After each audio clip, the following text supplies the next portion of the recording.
ભાવનગરમાં રિક્ષા ચાલક city bus driver વચ્ચે મારામારી, બસ પર પથ્થર મારતા બાળકી સહેજમાં રહી ગઈ. મારામારી, પથ્થરોનો વરસાદ અને બસમાં બાળકીનો જીવ બચાવવા માતાની દોડાદોડી અને ચિંતાના દ્રશ્યો ભાવનગરના છે. જેના ઘોઘા ગેટ પાસે સિટી બસના ડ્રાઈવર અને રિક્ષા ચાલક વચ્ચે હિંસક મારામારી થઈ. સિટી બસના ડ્રાઈવર અને રિક્ષા ચાલક વચ્ચે વાહન હટાવવા જેવી સામાન્ય બાબતે ઉગ્ર બોલાચાલી બાદ હિંસક હુમલો અને પથ્થરમારો થતા સમગ્ર પંથકમાં ચકચાર મચી ગઈ છે. રિક્ષા આડી પાર્ક કરવા બાબતે થયેલી તકરારમાં બસ ચાલકે રિક્ષા ચાલકને લાફો ઝીકતા મામલો બીચક્યો. જેના જવાબમાં ઉશ્કેરાયેલા રિક્ષા ચાલકે બસ પર ઈંટ અને પેવર બ્લોકના આડેધડ ઘા ઝીક્યા હતા.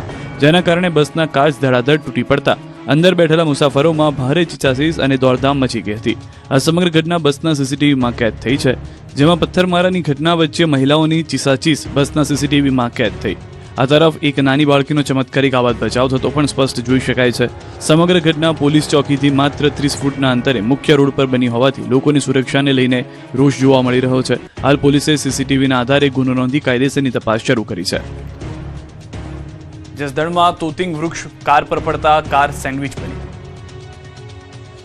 જસદણ તાલુકાના ખારેચિયા ગામે મહાકાળી માતા મંદિર પાસે એક મોટું વૃક્ષ અચાનક ધરાશાયી થયું. આ ઘટનામાં નજીકમાં પાર્ક કરેલી એક કારને ભારે નુકસાન થયું. સદનસીબે વૃક્ષ પડ્યું ત્યારે કારમાં કે તેની આસપાસ કોઈ વ્યક્તિ હાજર ન હોવાથી મોટી જાનહાનિ ટળી હતી. આ સમગ્ર ઘટના નજીકમાં લાગેલા સીસીટીવી કેમેરામાં કેદ થઈ ગઈ છે.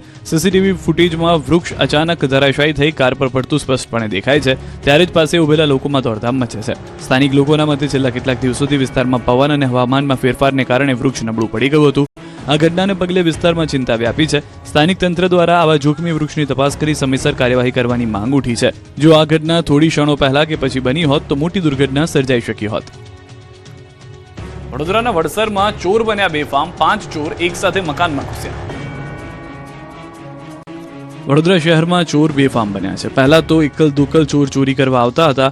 હવે તો ટોળકી બનાવીને ચોરી કરવા લોકો ત્રાટકી રહ્યા છે.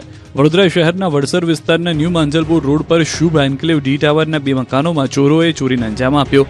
ડી ટાવરના D105 મકાનમાં રહેતા ઈશાનભાઈ માતાની ત્યાં રહેવા ગયા હતા અને મકાનમાં કોઈ ન હતું. ત્યારે રાત્રિના 2 થી 2:30 વાગ્યાની આસપાસ 5 જેટલા ચોરો શુભ એન્કલેવમાં ઘૂસ્યા અને તસ્કરોએ ચોરી કરી આશરે 2 મકાનોમાં સોના ચાંદી સિક્કા અને રોકડ મળીને કુલ 8 લાખ રૂપિયા જેટલાની ચોરી કરી ત્યાંથી પલાયન થઈ ગયા. ઘટનાની જાણ થતાં પોલીસ તપાસ આદરી ચૂકી છે.